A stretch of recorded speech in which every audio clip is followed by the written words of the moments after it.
This is the Comics Alternative Interviews, a conversation with Sean Lewis and Caitlin Yarsky.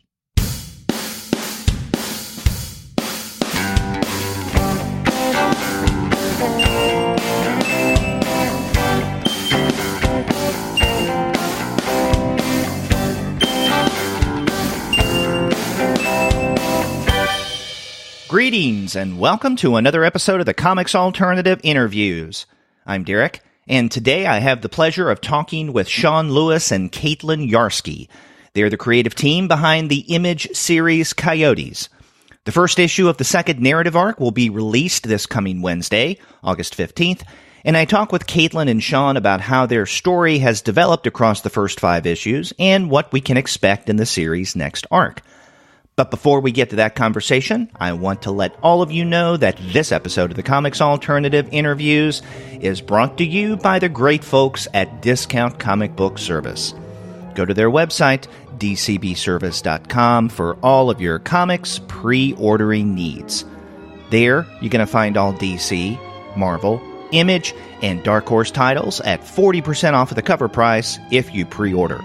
For all of the other publishers, you'll find that those discounts can be anywhere from 20 to 35% off the cover price, and every single month you're going to find some incredible specials. Sometimes those specials could be as much as 45% off of the cover price, sometimes 50% off cover, but every now and again you can find discounts that are even more impressive than that. And head on over to DCB Service right now and you can find unbelievable savings on a variety of comics for the month of August. And since today I'm talking with Sean and Caitlin about their Coyotes series, it's worth mentioning that if you go to DCB Service right now, you'll find that you can get the first trade collection of Coyotes at 40% off of the cover price. That's just $5.99. Incredible savings and a great way to plunge into the world of Coyotes. You can also pre-order issue number 7 of the series at 40% off of regular price. All of this just goes to show that you can't beat the prices at Discount Comic Book Service. Go to dcbservice.com right now for all of your comics pre-ordering needs. And after you do get your titles there, please be sure to send them an email and tell them that the two guys with PhDs sent you. In November of last year, readers saw the first issue of what was a brand new series from Image Comics, Coyotes. It was the latest creation from writer Sean Lewis, who had authored other Image series, including The Few and Saints, as well as writing recent titles for Aftershock, such as Betrothed and Clankillers. For Coyotes, Sean chose as his illustrator a relative newcomer to comics, Caitlin Yarsky.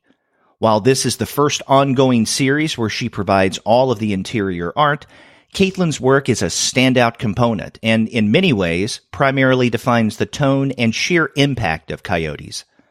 As revealed in the first narrative arc, collected as a trade earlier this spring, Coyotes is about a young girl named Red who lives in a southwest border region fighting against a legion of wolves who prey upon women. She's aided in her fight by the Victorias, an all-female secret society empowered by an earth goddess and united to fight against the masculinist lycanthropes. The series has a feel of a grand mythology, and it touches upon a variety of topics, including female empowerment, coming of age, and socio-industrial exploitation. In the first issue of the second narrative arc, we get quite a bit of backstory and context to the world Lewis and Yarsky established in the first 4 issues, including a history of the 4 Grannies of the Earth, the Earth goddess Gaia, and the transformative nature of the lycanthropes. In the interview you're about to hear, I talk with Caitlin and Sean about their collaborative process, where they are in their story, and what plans they have for the series as a whole. This was really an insightful conversation, and I want to share that with you now.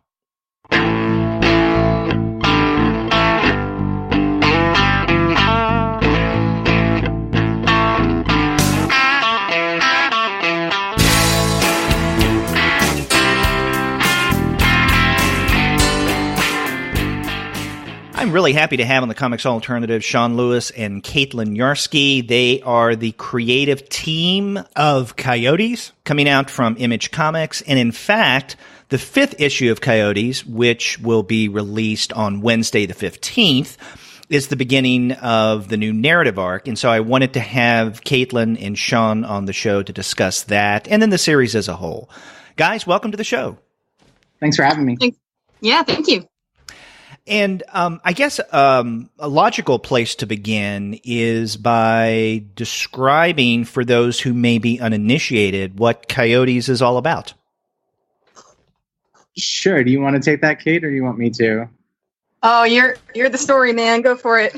I was so curious what your description of it would be. It'd be like lots of blood and nonsense he sends to me every couple of weeks. I guess I'm so bad at the elevator pitch of this, but basically, think of it as an escalator pitch. So take your time. Good. It's a very long. We're in the Mall of America's escalator pitch. Basically, there's a border town called the City of Lost Girls, where women have been going missing, and we find out that what's been happening is that men in their village have been putting on these pelts that are derived from an ancient wolf, and it turns them into werewolves and brings out their primal urges, and those urges are causing them to hunt the women. And the women then kind of join together and create a group called the Victorias to fight these men off. And at the center of the whole story is a 13-year-old girl named Red, who becomes the champion of the Victorias. So it's it's a very typical kind of like intersectional feminist werewolf story on a border. Your typical one, So basically you're taking several different genre elements, putting them in a bag, shaking them up, and that's what we have with Coyotes. Yeah, I think, for better or worse, I think that's been my approach to writing comic books in the short time that I've been lucky enough to do it. Is comics have been just a really cool form to sit down and be like, okay, what are all the different ideas and emotions I have about this issue or topic or thing I'm looking to explore? And then, when I come from playwriting traditionally, and in that, I'll have to trim down for the form. But in comic books, it's kind of like, let's see how many of these stick to the wall and what it's like once my collaborator comes in and what like Caitlin can do with it. And then once Caitlin does some things with the art, it kind of either starts to self-edit or even grows larger. Like new ideas can get brought in where I'm like, oh, that's such a cool idea that has to be part of the overall narrative. But yeah, it's definitely a confluence of everything from Tarantino to Kurosawa to feminist to Betty Friedan and to werewolf movies. it's a big mix. You were mentioning just now, Sean, about the way that you work with different collaborators, and I'm curious how you and Caitlin came upon each other. I guess I'll jump in real quick, but the first time I heard from Sean was out of the blue in an email, because he'd been looking for artists, and I'd been looking for, a writing partner or publisher. We were both looking for, collaborators, and I put my work up on this other publisher site where they had a Facebook page where you could just submit pages and everybody could see it. And so right, Sean, you found me through that, looking through different people's posts, and you liked the one that I put up, which was an original comic that I did, which was like 10 pages, but it was sort of a portfolio piece for me. So yeah, I was stunned. So it was a Facebook page, and you just kind of scrolled, and everybody just had put tons of artists had just posted their portfolios or samples from their portfolios, and I just scrolling for hours, and then the moment that I saw the artwork, I was just like, okay, I need to work with this person, and then I have to figure out what I want to work on. I'd already started working on the template idea for Coyotes, and it seemed to fit right away. Like there was a fluidity in Caitlin's art, and there's an amazing depth within like the emotion of the eyes and faces that she draws that I knew for such kind of a story that can move very aggressively but also needs tenderness, that it would create kind of a really nice human tenderness to it. Mm-hmm. So then I just wrote a random stalker email and was just like, hey, I not only found your art randomly on a publisher's page for a publisher I do not work for, but I then followed it through your Facebook link, and I wanted to see if you wanted to make a comic together. And I think I sent her the short story of Coyotes that I'd been working on, and I think probably a couple of samples of Saints, which was a comic book I just started doing at Image at that point, mainly just to be like, I'm not insane. I'm not a crazy person. This isn't. This is on the up and up. I appreciated those samples, Sean, because I have gotten a couple, iffy emails from people. So that was nice. Now, Caitlin, correct me if I'm wrong, but you did one of the covers of Faust and Phillips's Peepland that came out from Titan. Is that correct? Yeah, that was some of my first work. Yeah, part of their hard case crime series. And in fact, we actually, on a previous episode of the Comics Alternative, discussed issue number 1 of Peepland, although I don't think I had my hands on your cover in particular. I'm curious. I mean, Sean, had you seen Caitlin's cover of Peepland before you contacted her? I don't think so. Did you do that after we had been working on the book for a long time before we found a publisher? Like, did you? I think that was after. Yeah, I worked on those after you contacted me. Okay. So, yeah. So I saw the cover, but we had already been, I think, like probably a year into, or at least 6 months into working with each other when that came out. Huh. So, what you said just now, Sean, about the two of you working together and trying to find a publisher, were you not sure, given your history with Image, that this would be an Image title? Were you considering other publishers? We did consider other publishers. And honestly, when we first brought it to Image, they weren't sure that it was going to be right for them. Saints had been a really interesting book. And I know Eric at Image. He's been an amazing supporter and really believes in a lot of the stuff I've done. And he really liked the book, but it was not by any means like a sales blockbuster. Like it had like a very devoted group of fans, and my relationships with them were awesome, but it never sold to the degree that, would have made it doing another book a no-brainer. And also it was just kind of fascinating. Like Caitlin and I, Saints was the first comic book I'd ever even attempted to write.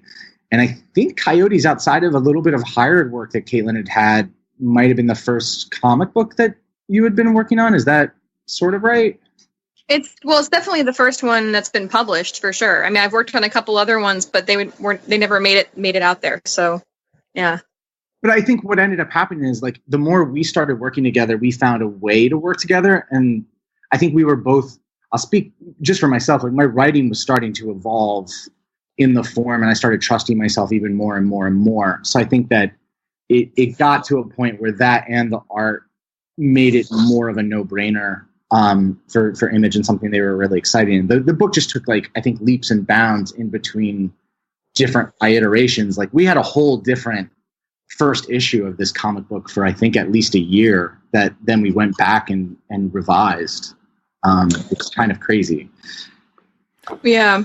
Sean was really patient with me as I was kind of like, I felt like I still had my sea legs, or was still trying to get my sea legs when I was working on Coyotes. And so I was trying different styles and different paneling techniques and line work techniques. And I'm still developing all that and working on it and even changing it as we go, which I thought might be a taboo, but I don't care. I just want to try new things and feel like I'm progressing. So it was really cool that, I said, hey, Sean, how about I redo this whole issue?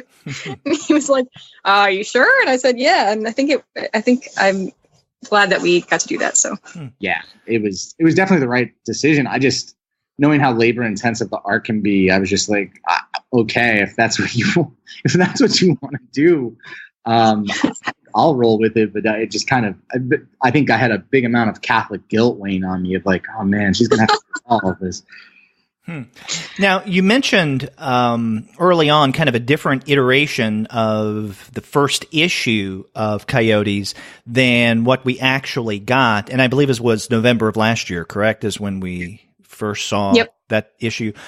Now, I know in the first issue that we got, we're introduced to your protagonist, Red, but we're introduced to her through her, I guess, engagement with another character, and is his name pronounced Kofi? Coffee. Oh, Coffee. Okay, I didn't know if it was Coffee or Kofi. So with Coffee, and he is a police officer who finds her amongst a variety of dead bodies, takes her in for questioning. And in many ways, that kind of sets the stage for the series. So how was this earlier version of issue number 1 different from what we ended up with? I think on the text side, it was a split narrative. You were hearing narration, and the story was basically being dictated by both Red and Coffee. And that, I think, like, I don't know why that was my initial impulse, but it was wrong. I think it was definitely wrong, and it got a lot stronger. It was probably my fear of trying to write a 13-year-old girl's brain. But then, like, as we were going through the new iterations of it, I started to go deeper into like what her voice specifically would be. And I think it got a lot more nuanced. And then it became a lot more of a tale told through a child's eyes, which it started to make a lot more sense because it's a pretty big, crazy world. But I think in a weird way, like, child wonderment makes those things a little bit more acceptable. I think there's a reason why, like, in a lot of fantasy novels like C.S. Lewis and fantasy movies, like, I know Caitlin's a huge fan of the Neverending Story, that, like, a lot of times the protagonists, I think, are children because their wonderment allows us to put away some of our adult hang-ups towards fantasy and go like, oh, the kid's looking at, this woman dressed up in Victorian garb and is just like, she's badass. And we're like, she is. Normally I would think that in the summer, normally I would see that in the desert and be like, she's not practical. And as opposed to like, right, she's insane. Yeah, like, she's sweating incredibly, I bet. But when Red's just like, no, she's amazing, and I follow her, and she's a leader and a queen, you're like, okay, I buy it. Like, if you think so, and you're the kid, I'm with it. So I think her voice emerged a lot more in the later drafts to what it ended up being. And one of the things that characterizes not every issue so far of Coyotes, but I think definitely the first 3, is toward the end of those first 3 issues, there is a section that seems to be devoted to a particular character. In issue number 1, it was Coffee. In 2, it was Duchess. And then in the 3rd issue, it's, I guess, the big bads that we have so far, Rothschild and Samson, where, Caitlin, you transition from a color palette to gray tones. And I mean, those are sections where we get backstories of some of these characters. And so, Sean, earlier when you were talking about the first version of issue number 1 having 2 narratives, in some ways, I guess you 2 narrators. In some ways, I guess you do retain the 2 narrations, but in a kind of different system, though. Yeah, actually, I never actually thought about that just continued on. I mean, that's a good catch, because those came on a little bit later in the process. Like, again, like, it's nice to create our own book, and also like how amazingly hands-off and trusting Image can be. You kind of can discover things as you're getting close to publication, and it becomes like, maybe we need this. Like, one of the things that's been really stunning to me and tricky at times about comic books is like just how short they are. That you have like 22 to 24 pages to try and tell an entire, what would be an hour of television. So it's like, it's kind of like a poem, but it behaves like a movie, in terms of like its efficiency. And so there was a point where I turned to Caitlin and I was like, we've got all this action and we're getting into the world, and the world building is interesting, but like, are we learning enough about the characters, like who these people are and why they're motivated to do anything? And so that's where Caitlin was patient with me, because that's when I was just like, well, what if we had these back sections that were just like singular biographies? I also just am a nerd in this way. Like, I've always liked comic books and novels that have kind of like almost a not multimedia, but like different platforms within the writing. Like, where I'm reading and then I suddenly find, like, I like when there's a map in a comic book or a novel for some reason. And that became one of those things where I was like, oh, I think this will be a cool add-on and can serve like a really good purpose. Yeah. I'm all about character development. I think that's like the most exciting part for me, is when stories kind of go into people's motivations and their formative years and what made them the characters they are today. So I was all about those black and white sequences. And now we're introduced to, I guess, the main characters that we've seen so far, at least, in this first narrative arc, which again was collected and published as a trade in April of this year. So now we're getting the first issue of the next narrative arc, which will be issue number 5 that comes out on the 15th. In what ways do you feel that the story, both the narrative, the writing, and the art, may be changing somewhat, if at all, from the first narrative arc? Well, I think in terms of the story, now that we've gotten into, like, it's funny, me and Caitlin were literally just going back and forth and having, I think, a gentleman's disagreement about this with comic books on Twitter right before this interview. Or not even disagreement. We were just kind of throwing ideas back and forth of, like, the difference between books that kind of explode into lots of battle scenes and warfare, and that's like what the whole book is, versus books that are very character-based and how we see differences or similarities in those. I think with a lot of books, like, you're trying to grab audience so quickly that there's sometimes a rush to try and do everything at once. And then hopefully, if you've been successful at that, I feel like you can kind of slow down and spend more time with the characters and the thoughts. I mean, as a writer, what I'm most interested in is a lot of the, like, I guess, like, the philosophies that we live with in a day-to-day, or the things I wrestle with. So, like, for me in the second arc, the first arc was all about a little girl who's lost her family who wants revenge. It has a very kind of Kill Bill / samurai influence on it. And then in the second arc, I've been, I think, really influenced by the world around me, and I'm kind of more intrigued by trying to have a conversation about forgiveness and retribution. Everyone's so angry, like, maybe it's just from being on Twitter, but, like, I just find that people are really angry, and that, in a weird way, everyone I know, my family members and my friends and myself are all diametrically opposed politically and party-wise. And I get kind of scared because I find everyone getting so scared of each other that they're becoming kind of fascist towards one another, and kind of unforgiving towards one another. And I don't know. I have a young kid. I just don't know if that's a world I can really get excited about. So that's all to say, in the second arc, we start to explore, like, what do you do? What do you do when horrible things have happened and those people are still in your community? Like, can you forgive them? Can they be useful in the society? Can you move past it? Or are they always that thing? Issue 5 kind of, like, throws us right into that question. Yeah. Yeah. And Caitlin, do you find any difference in your art beginning with this new narrative arc, or is it just more or less a continuation of what you began with the first 4 issues? It's hard to say. I think it's definitely changing. It's kind of changing without, it's consciously changing, but also it's just happening because I'm drawing so much that it's naturally, shifting, and the style has kind of become a little bit more nuanced, I hope. And just like the story, I think the story is becoming more nuanced, more complex, and a little bit less of the straight on revenge story and more into this, restorative justice and forgiveness kind of, or just exploring those ideas, which I think is really awesome. So yeah, I definitely hope that, that the art is developing a little bit more. And I think I can see a big difference between the first issue and this one.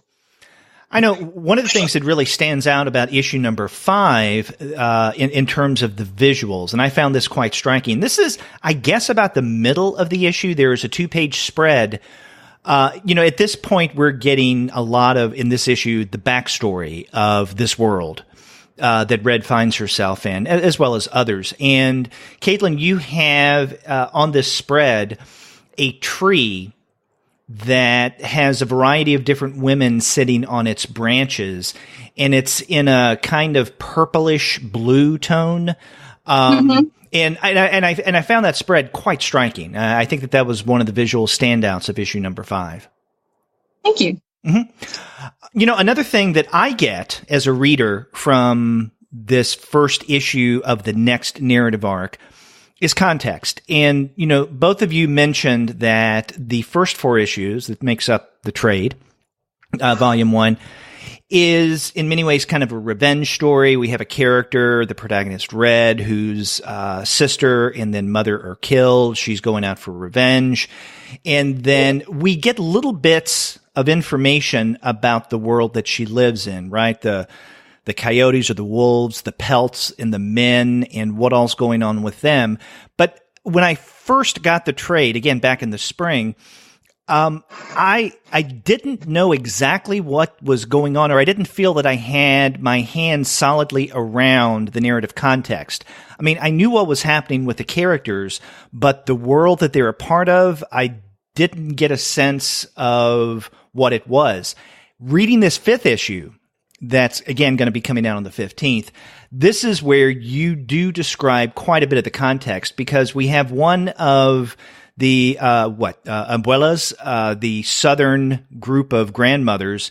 And I think the one who is telling the story and setting the context with Red is, she's called Grandma. I think Red calls her Grandma. And she smokes.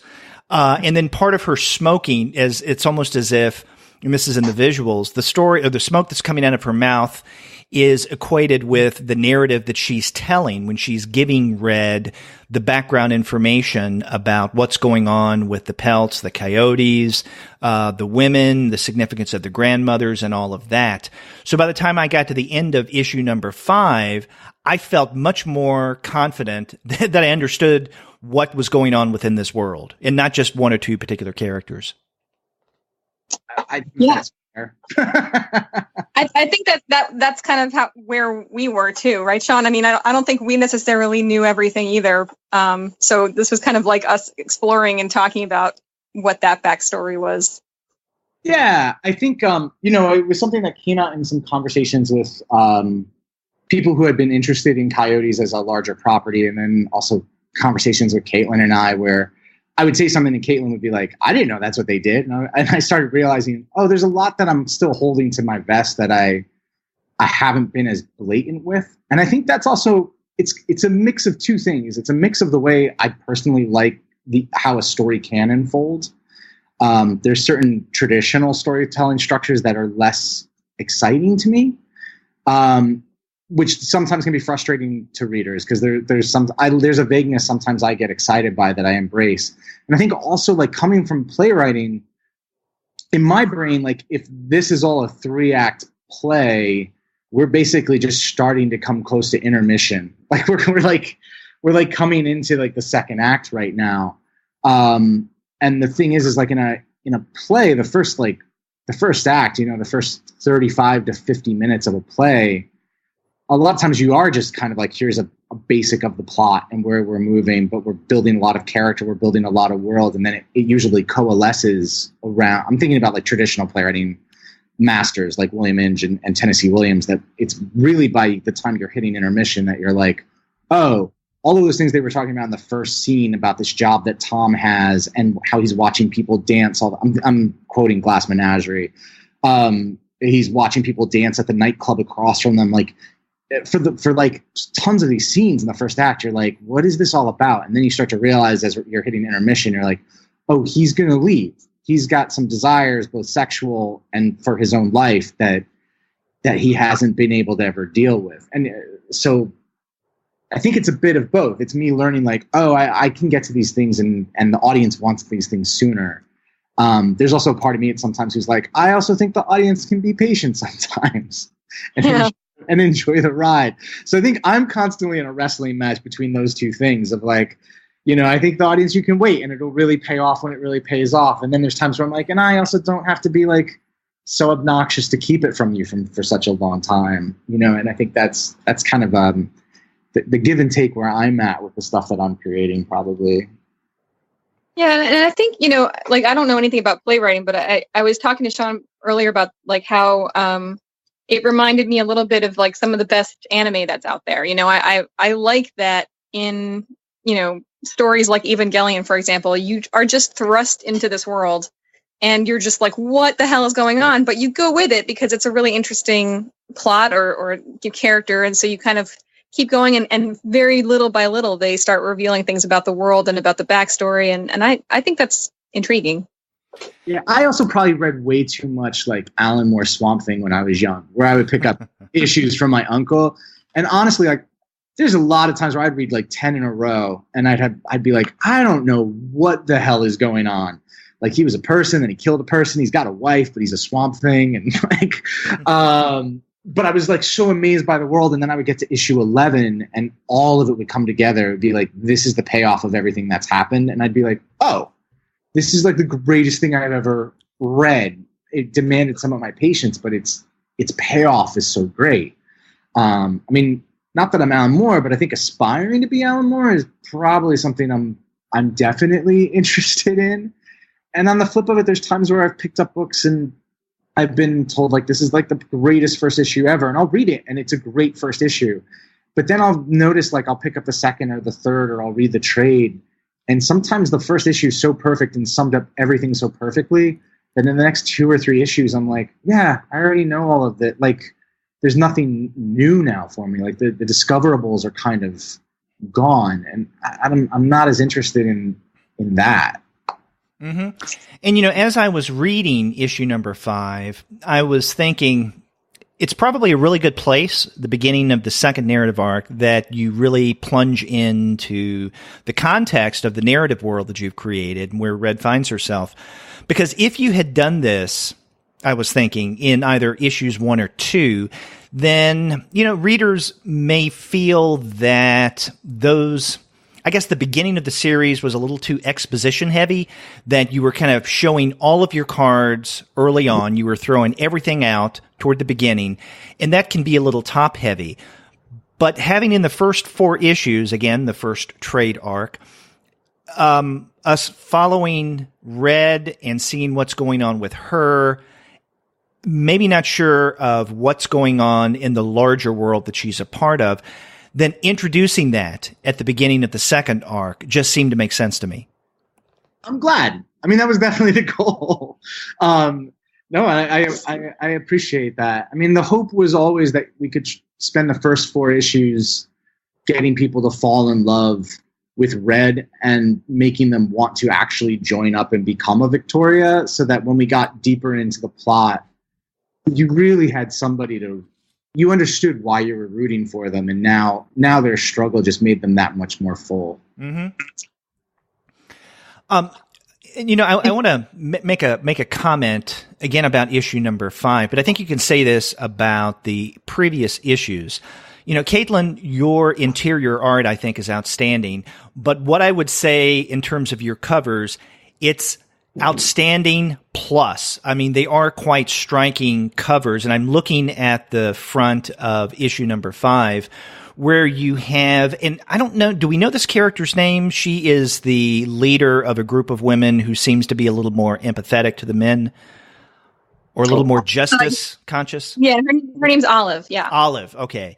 The image of her with kind of a flaming bowl or a container, and there's a man on his knees in front of her who is, as we learned in this issue, kind of, I guess, begging for some kind of leniency, which she's willing to give. So I think that cover, as well as the others in the series, are quite striking. Well, thanks very much. I really like having the freedom to.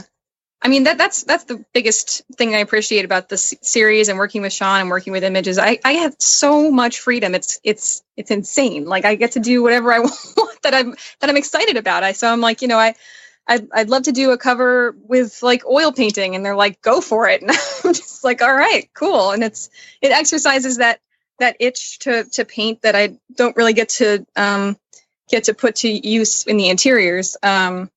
So yeah, it's been really fun. Now, I'm curious, at the beginning of our conversation, Sean and Caitlin, I mean, both of you mentioned the feminist bent to this series, Coyotes, and I'm curious where that came from.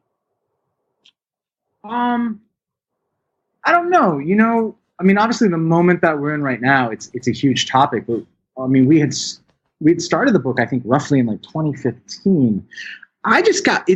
For me, it basically started, I got really obsessed with the idea of if you made coyotes who bring people across borders actual coyotes. Like, that's literally the dumb version of how the whole thing started, is I was just like, oh, that's kind of like, it's such a predatory name and animal for somebody who you're trusting to get you across borders. And then I just started working through the idea of that. I'm like, okay, if it's an actual coyote, and I started thinking about the people who get across, and for some reason I kept thinking of women and children, and it just started moving past that. So it started coming from me thinking about that, and then conversations with my wife. My wife started telling me some stories. We were in Canada at one point, and my wife writes some really dark plays and dark fiction, like super. It makes my stuff look like kids should be reading this, like 6-year-olds.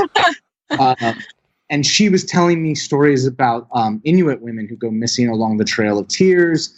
And so I started thinking about that. And then I have done some work for This American Life. And there was a story that came about a woman that was referred to in Juarez as the Blonde, who was executing bus drivers along a bus route where women were going missing. And so, like, again, it was just like all of these influences at once started to come into my brain. I mean, I'm not a scholar on feminist studies. As a straight white guy, it's not something that honestly most of my life I've ever had to think about. It just seemed like that was a moment where I started really getting hit with the thought of like how much I've never had to think about it, and how scary, conversations with my wife where she was talking about times where she's been scared in the same parts of like our small Midwest city we lived in, where I would never feel fear. And I think that more than anything started to inform the book. And then it became important to work with a female artist in my mind, and working with Caitlin. I mean, Caitlin brings thoughts to the book that I think help that in a way that I never really could. So, as we've mentioned before, I guess where the men in Coyotes come into play is that the pelts of coyotes that are caught are, I guess, in many ways weaponized.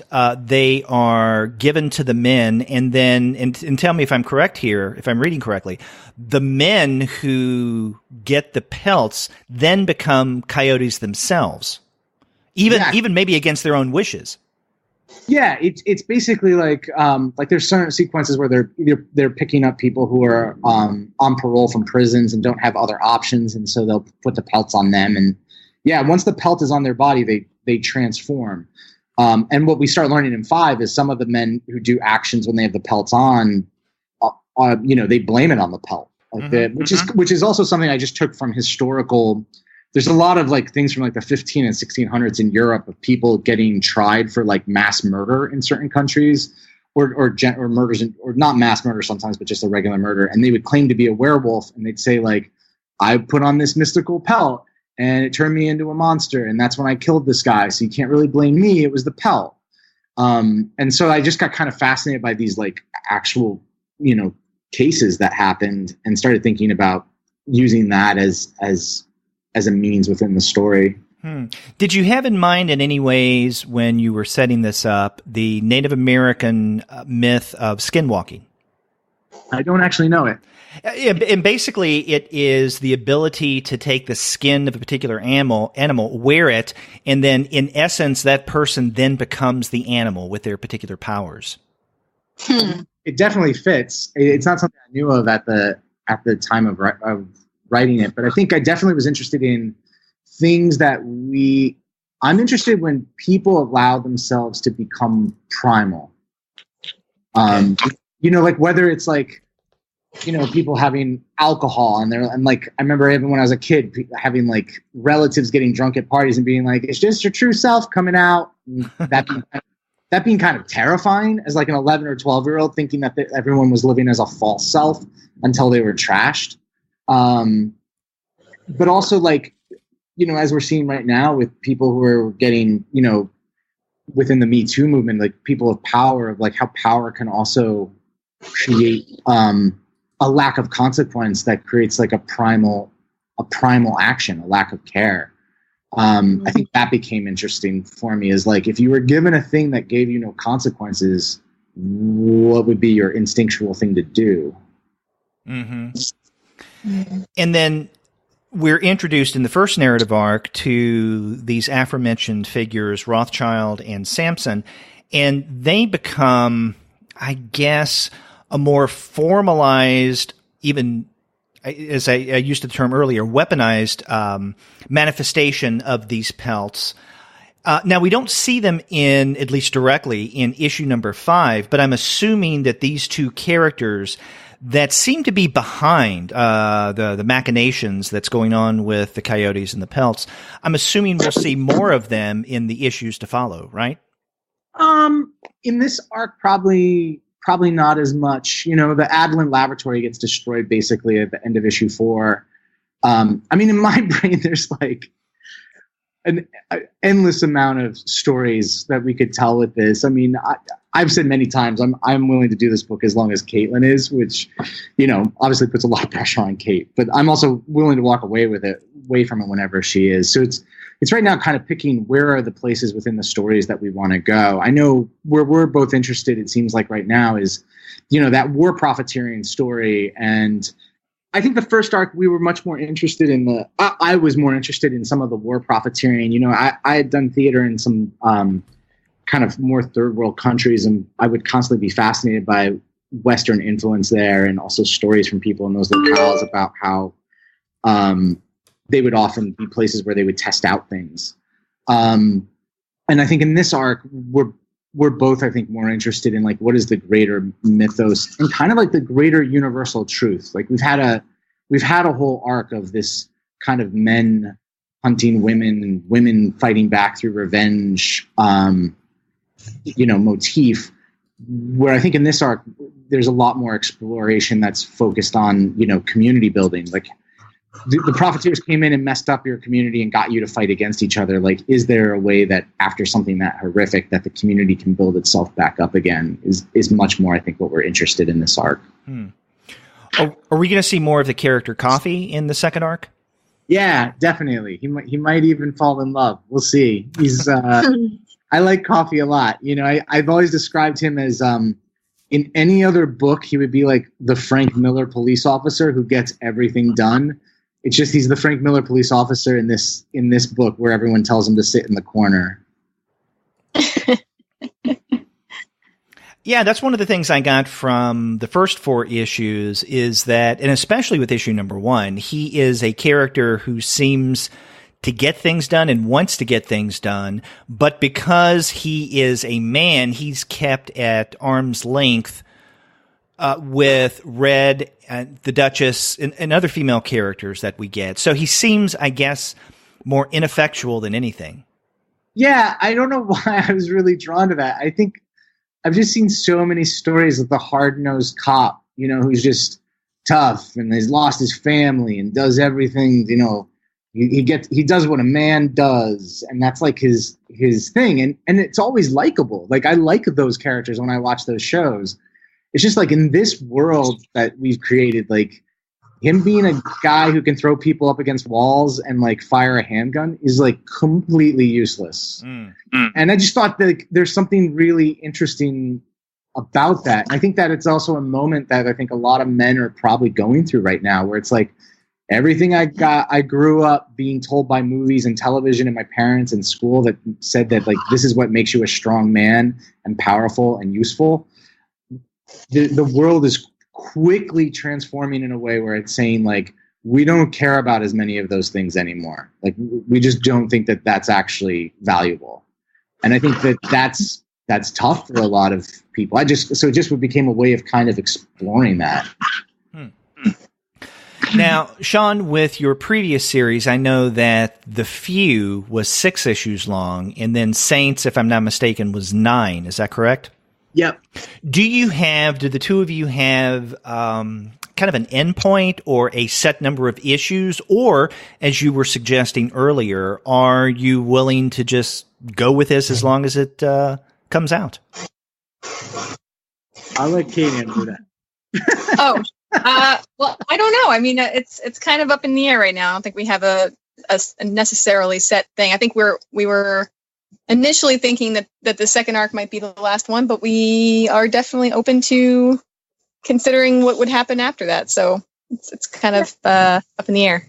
It's a hard thing. Like, as a writer, I fall in love with things, and I fantasize about, there's so many books I read. Like, before we came on, Kayla and I were both talking about with each other on like Twitter about Fables and Why the Last Man, and like those are books that I just absolutely love, and Sandman I absolutely love, and I'm so envious a lot of the times because I'm like, Brian got to do like I think 8 or 9 volumes of Why, so, and like there's like 5 issues of each. I'm just like being able to do these like 50 issue, 60 issue runs from a writer perspective is like amazing and such a fantasy, because like the wealth of world that you end up building and how deep you can go and live with characters is just like seductive.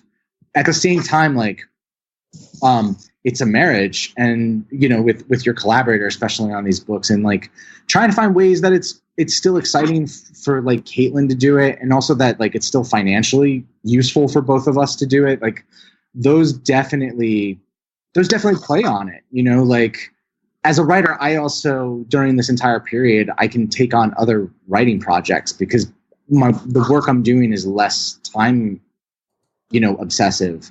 Where I know when Caitlin's working on Coyotes, again, my guilt kicks in because I know that like for the months that book is coming out, that's basically what she has time to do. Like, I've never been an artist, so I don't know. I imagine at a certain point it gets like, I kind of need a break from werewolves, So I think it's just a constant conversation back and forth, and it also always changes as people start reading the book and responding to you. Like I know definitely in the first arc of Coyotes, there was times where I was running into, not writer's block, but just like smashing into walls trying to get issues done. But honestly, sometimes getting someone sending a tweet or running into someone at a con who's like, this is my favorite thing that's come out, I'm suddenly like, I gotta make the book great for them. Like, people are actually responding. Like, I'm actually having the interaction that I want to have. So I don't know, with me, I'm like, yeah, I like working with Caitlin. I'd be happy to do this book for as long as Caitlin would want to, and as long as there's also a third party called Image that has a lot to say, about all of that as well. So, it's been fun. So I mean, it's also me probably being gluttonous and being like, I want to just keep having a party.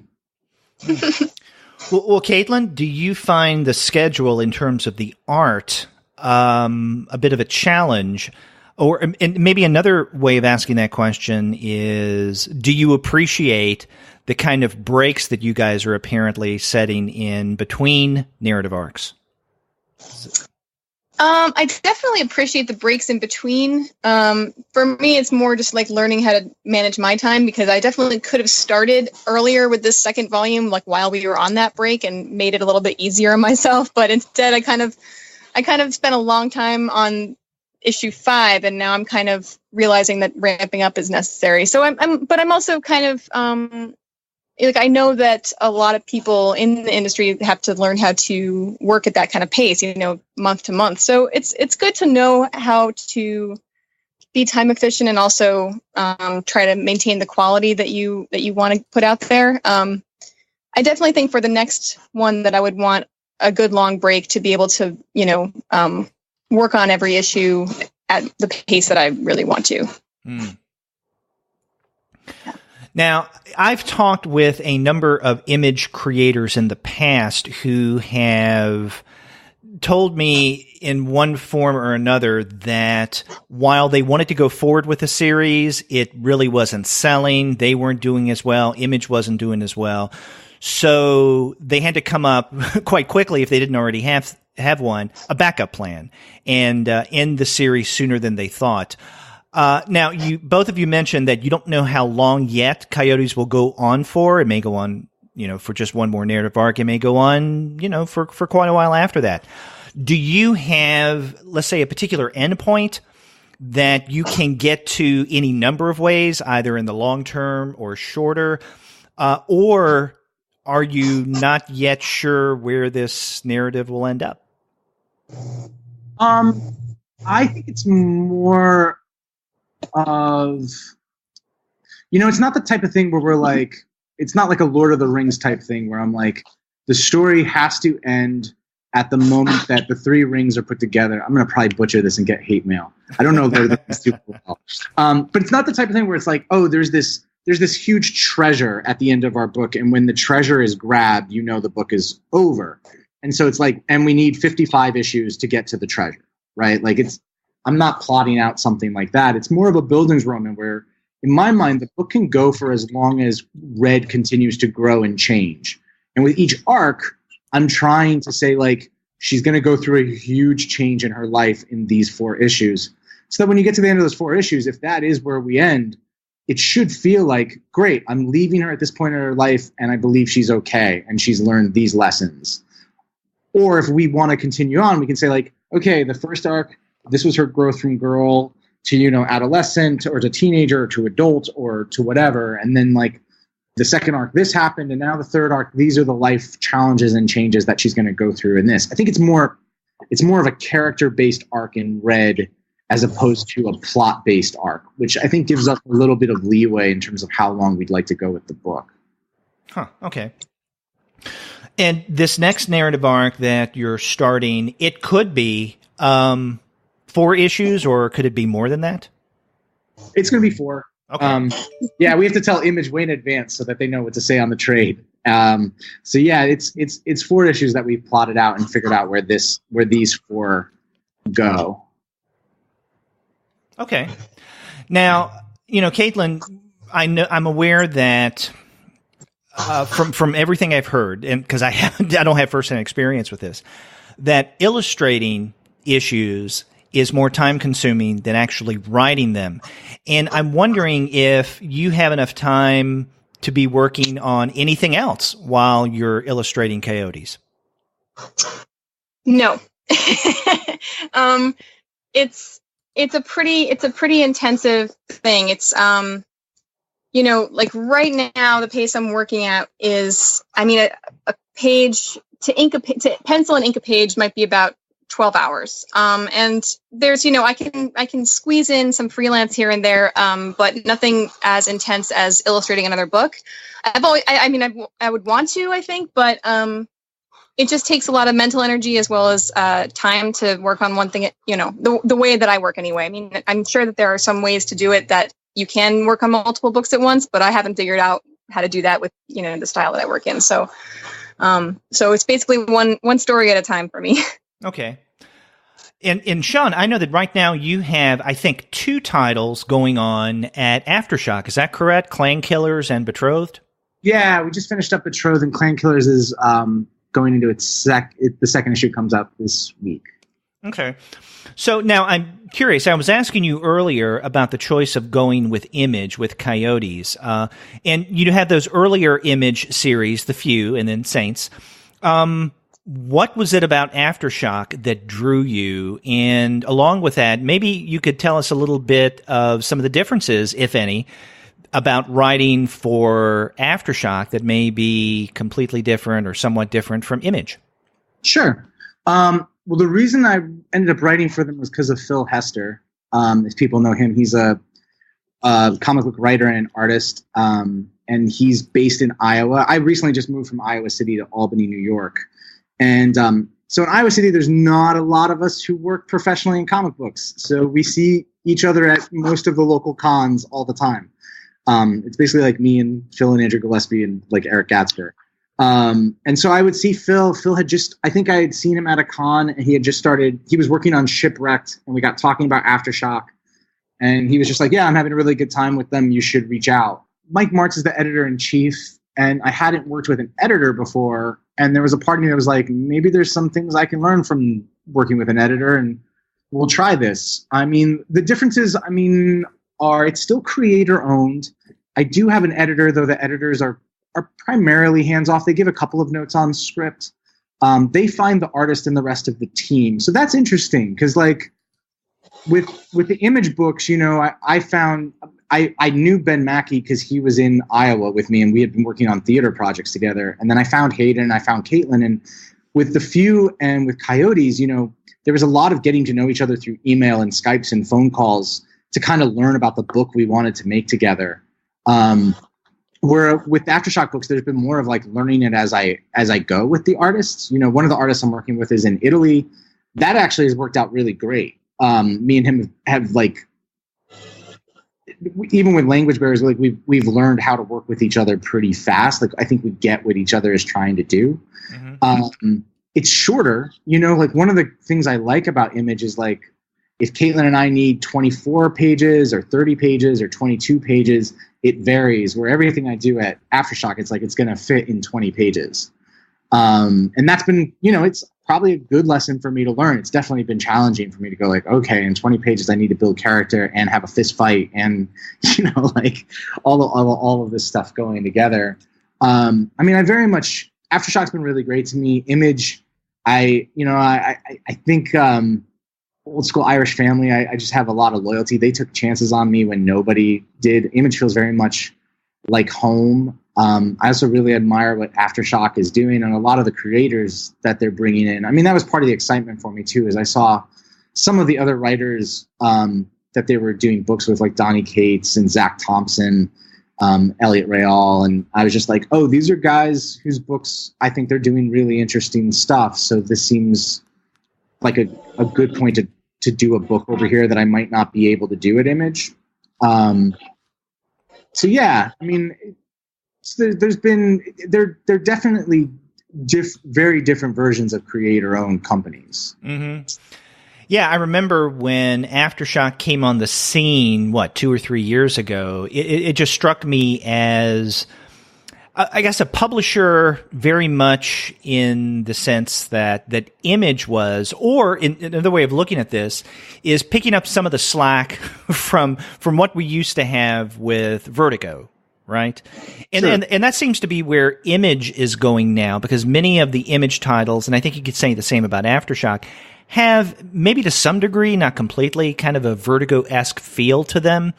And so the thing that amazes me, though, about Aftershock is the sheer number of titles that they come out with, given how long they've been around. I expected from Image. I mean, Image has been around for quite a long time. Aftershock, not so much, but it seems like every month they're coming out with not just one, but at least 2, if not 3 new series. It's crazy.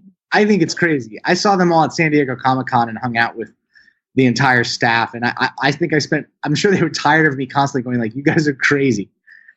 Like, because it's a lot. I mean, it's a lot to edit those books, put those books together. One of the most impressive things I think is that they're able to keep on their deadlines with that many books and creators floating around. I mean, they're super, super ambitious with what they're trying to build and the speed at which they're trying to build it. Yes. Okay, so what can both of you tell me about maybe what to expect in the issues to come in this second narrative arc? I mean, obviously, I don't want you to give away anything, but loosely speaking, what can we expect from Red and her cohorts? Well, one, the art's insane. Like, I've seen the pencils for issue 6, and I don't know. I think Caitlin's just incredibly humble. Like, she was incredibly good when we started the book and very challenging to me in the sense where I was like, I have to figure out how to keep up. And the thing is Caitlin's, I think, consistently making leaps and bounds improvements, which seems not possible. Like there's just certain panels and pages that I'm seeing that she'll send to me on Twitter. And I'm just like, this is completely unreal. Like, this is incredible. So I think like just on a visual sense, it's really, really, impressive. I think one thing you can expect is like where this second group of Victoria is basically the women led by Olive, who are interested in retribution and forgiveness. The conflicts that they're going to get into with the Duchess and the Abuelas and Red are going to be huge and something that no one's going to be able to completely come back from. And then the big thing I think is like the big myths are going to happen. I mean, the four wolves and Gaia, who the Victorias and all the women are derived from. I mean, there has to be a face off. And I think visually, I'm also just like, I have to write that solely because I want to see it. Like visually, I'm like, what is she going to do with this? So, I mean, I'm excited. for that. I think we've done a good job, and I've been really proud of like making really character-based, but also really exciting action filled books that have some philosophy and meat to them. And I think that that's continuing. And, you mentioned Gaia and the Four Wolves. We should mention that in issue number 5, you do give quite a bit more background. I said that is in many ways kind of an issue that provides a lot of context to the story world. And we do get more information about those figures. Yes, absolutely. Mm-hmm. Mm-hmm. So what else are you guys working on individually, not necessarily together? Now, Caitlin, I know you said earlier that basically one title at a time is about all you can handle right now, but do you have your eye on any future project that you can tell us about? I don't have anything specific. Sean and I are definitely talking about future projects together. We're not sure what exactly yet, but we're kind of going back and forth, throwing ideas at each other. I also have my own project that was started years ago when I first decided I wanted to get into comics. The story, The Changeable Harper Finn that I posted, that got Sean to email me. And I feel like I've improved it enough that I'd like to go back and revamp that at some point and kind of tell my own story based on a lot of Irish mythology and stuff that I got into. Okay. And where can our listeners find that narrative? I don't know if the whole thing is up online. It might be on Behance or it might be on my website, just CaitlinYarsky.com. Okay. So it's pretty old. So it's not, I'm not super proud of it anymore. Of course, it takes, usually a week for me to hate something that I just did. So it's not usual, but it's sort of a taste, I guess, of like the world I come from, which is much more of the Brian Froud, Jim Henson, like fantasy world is kind of like where my comfort zone is. Okay. And Sean, what about you? Future projects, either with Image, Aftershock, or other? Yeah, I have. I'm in the midst of doing Clankillers over at Aftershock, and that's been really fun. And then I know the next major thing I have lined up is I have a new book coming out with Hayden Sherman that I did the few with, called Thumbs, that'll come out through Image Comics in March. Okay. Which I'm excited to get into. It's another kind of political sci-fi adventure that the two of us are going on. Okay, something else to look forward to in the months to come. I hope so. Well, Caitlin, Sean, I want to thank both of you again for coming on the Comics Alternative and talking about the series Coyotes, specifically the beginning of the second narrative arc. Again, issue number 5 of Coyotes comes out on Wednesday, August 15th. So I'm hoping that it makes a big splash, and I've enjoyed our conversation. Thanks. Me too. Thanks for having us. Oh, thanks so much.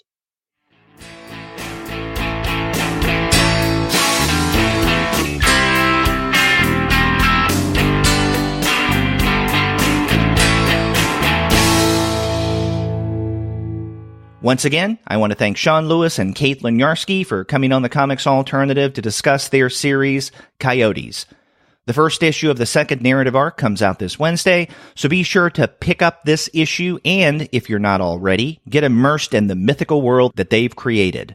And if you want to find great titles like those created by Sean and Caitlin, then head on over to the website of our sponsor, Discount Comic Book Service. As I mentioned at the top of the show, if you go to dcbservice.com right now, you can get the first trade volume of Coyotes for only $5.99. That's a price you really can't beat. That's dcbservice.com. And after you do get your titles there, get in touch with me and let me know what you thought about my conversation with Caitlin and Sean. If you go to our website, comicsalternative.com, you'll find that you can leave us a voice message online via SpeakPipe. Or you can contact us the old-fashioned way. Pick up your phone and dial 4153-COMICS. That's 415-326-6427. You can also email us. We're 2guys@comicsalternative.com, or you can email me directly at Derek@comicsalternative.com. And be sure to check us out on social media. We have accounts on Twitter Facebook, Tumblr, Instagram, Google+, Goodreads, Pinterest, YouTube, Slack, and Discord. You can subscribe to the podcast through Apple Podcasts. You can stream us on Stitcher. You can also find us on Spotify, on TuneIn, on iHeartRadio, and on Google Play Music.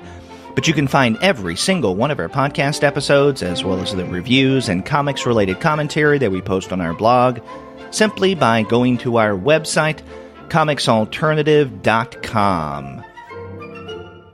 We really do have a lot of interviews lined up in the days to come, so be sure to check back for those. Until then, take care.